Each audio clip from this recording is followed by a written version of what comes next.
હલ્દીવાળા દહીંથી સ્નાન કરવામાં આપણે જે આ તિલક કરીએ છીએ ને એમાં હલ્દી કુમકુમ છે. હું ઘણા બધા વૈષ્ણવના ઘરે જ્યારે પધરામણીમાં જતો હોઉં છું ત્યારે એમના ત્યાં પેલું કેમિકલ વાળું કંકુ હોય છે અને કેમિકલ વાળા કંકુનું તમે તિલક કરો એટલે એનો ડાઘ ન જાય. અને યાદ રાખજો, કેમિકલ વાળા કંકુમાં કોઈ પણ જગ્યાએ શુભત્વ નથી. શુભત્વનું સંબંધ એ હલ્દી સાથે છે. હલ્દી કુમકુમ, હલ્દી કુમકુમ તમે કરો ને તરત ભૂસાઈ જાય, એના ડાઘ ન રહે. અને એટલે જ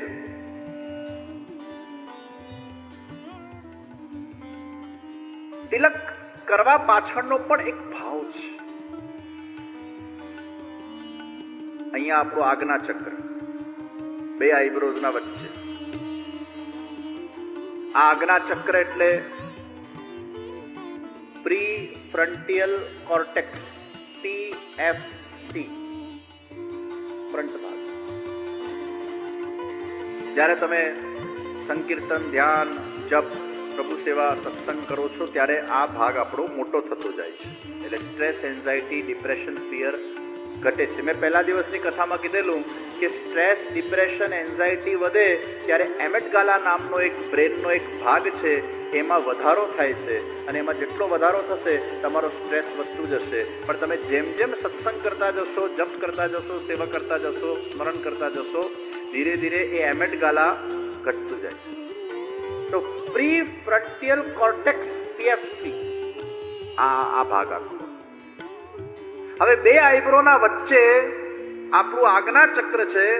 અને એ આજ્ઞા ચક્ર ઉપર જ્યારે તમે હલ્દી કુમકુમ વાળું તિલક લગાડો છો, બે આઈબ્રોઝના વચ્ચે જ્યારે અહીંયા તમે તિલક લગાડો છો અને ઠાકોરજીના શ્રી ચરણારવિંદનો જે અંગૂઠો છે, એટલે અંગૂઠોને આપણે આમ મૂકીએ એટલે યુનો શેપ આવે.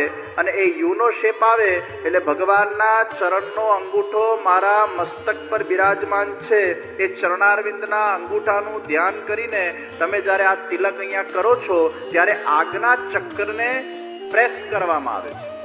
આ આજ્ઞા ચક્ર, કારણ કે આ આજ્ઞા ચક્ર જ કોન્સન્ટ્રેશન, એકાગ્રતા, પ્લેઝર, હેપીનેસ, સ્ટેબિલિટી, ફોકસ, આ બધું આજ્ઞા ચક્ર. અને આપણા ત્યાં એક વિધિ છે આજ્ઞા ચક્રને એક્ટિવેટ કરવા માટે.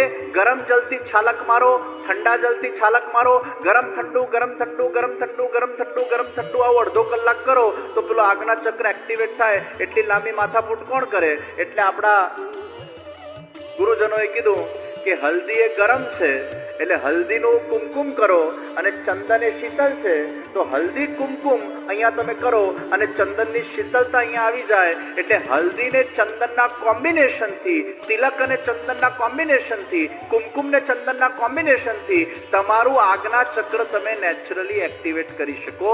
અને અહીંયા આજ્ઞા ચક્ર પર ભગવાનના ચરણ તમારે બિરાજમાન કરવાના છે. આ આખો ભાવ છે, એટલે તિલક. આ બહેનોએ ટીકી કરવાની હોય છે. ટીકીમાં પણ હલ્દી કુમકુમ હોવું જોઈએ. યાદ રાખજો, ગુંદરવાળી ટીકી ફેશન માટે ઠીક છે. પછી ગુંદરવાળી ટીકી બધા અહીં કરતા હોય, અહીં કરતા હોય, અહીં કરતા હોય, જાત જાતની જગ્યા પર કરતા હોય છે. ગુંદરથી આજ્ઞા ચક્ર જાગૃત થતું નથી. ગુંદરથી આજ્ઞા ચક્ર જાગૃત ન થાય. હલ્દી કુમકુમની બે આઈબ્રોઝના વચ્ચે ટીકી કરવામાં આવે. સવારે સ્નાન કરીને તમારે ઠાકોરજીનું જે પ્રસાદી કંકુ, ક્યારેક જતીપુરા ગિરિરાજજી જાઓ, કંકુને પ્રસાદી કરો, ગિરિરાજજીના શ્રી ચરણારવિંદોમાં પધરાવો. એ પણ હલ્દી કુમકુમ યાદ રાખજો, કેમિકલ વાળું નહીં. એ પ્રસાદી કરો, એનો સ્ટોક ઘરમાં રાખો અને એની ટીકી કરજો. અહીંયા સેવામાં જ્યારે હો, તમે રસોઈ બનાવતા હો, પછી બહાર તમારે કોઈ વ્યવહારમાં જવાનું હોય, માંગલિક પ્રસંગમાં જવાનું હોય, પછી ગુંદરવાળી ટીકી ગમે ત્યાં કરો, જુદી વાત છે. પણ સવારે ઉઠીને પેલા હલ્દી કુમકુમ વાળી એક ટીકી કરવાનો આગ્રહ રાખજો. તો ટીકી એ લેડીઝો કરે અને તિલક એ પુરુષો કરે. પુરુષ માટે ટીકી નથી, પુરુષ માટે ચાંદલો નથી, પુરુષ માટે તિલક છે અને સ્ત્રીઓ માટે ટીકી છે. આ આપણી સંસ્કૃતિ છે.